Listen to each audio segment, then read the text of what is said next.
Émilie et Frédéric ne seront pas restés bien longtemps sur leur petit nuage.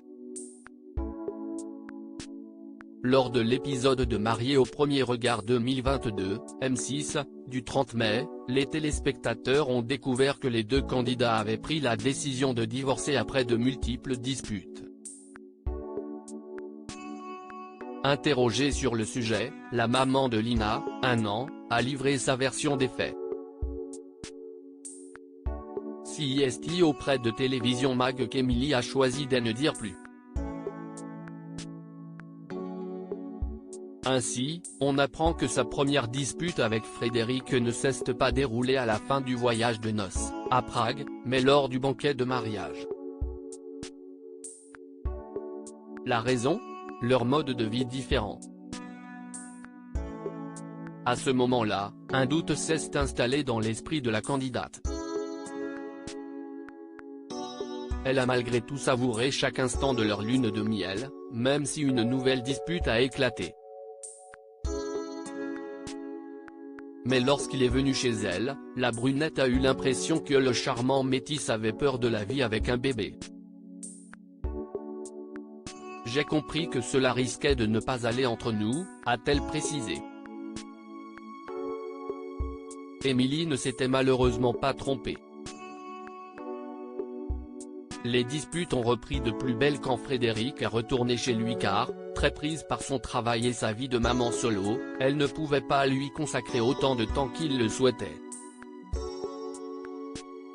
Ils ont donc pris la décision de consulter l'experte Estelle Dossin. Mais selon la candidate, c'était peine perdue, nous sortions d'une grosse dispute, j'avais fait l'effort de venir pour tenter de trouver une solution mais il est resté campé sur ses positions. J'ai laissé passer du temps mais il n'y a pas eu d'amélioration.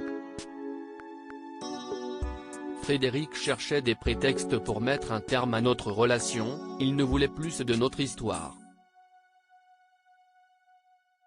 Il faisait tout pour que je m'énerve en me faisant des réflexions en permanence. Nous sommes en très mauvais termes. Émilie reconnaît qu'elle a parfois été loin dans ses propos parce qu'elle ne pouvait plus. Lors du tournage, elle a appris que sa maman était très malade, qu'elle devait se faire opérer ou encore qu'elle risquait de perdre son travail.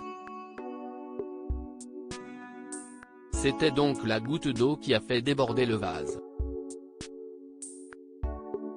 Quand je vois le comportement excessif qu'il a, encore aujourd'hui, avec moi, je me dis que si est une très bonne chose qu'il ne soit plus dans ma vie.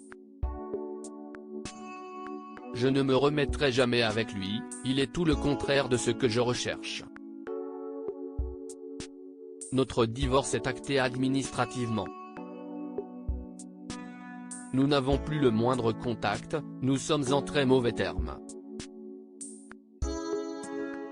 J'avais fait la démarche de revenir vers lui mais il était encore dans le contrôle, la paranoïa et la malveillance, a-t-elle conclu. Également interrogé par nos confrères, Frédéric a pour sa part expliqué que lors de l'aventure, il a eu des doutes concernant la sincérité d'Émilie. Il a également confié qu'elle l'avait rabaissé à plusieurs reprises, brisant ainsi quelque chose dans leur relation. Selon lui, elle n'était tout simplement pas prête à vivre une relation.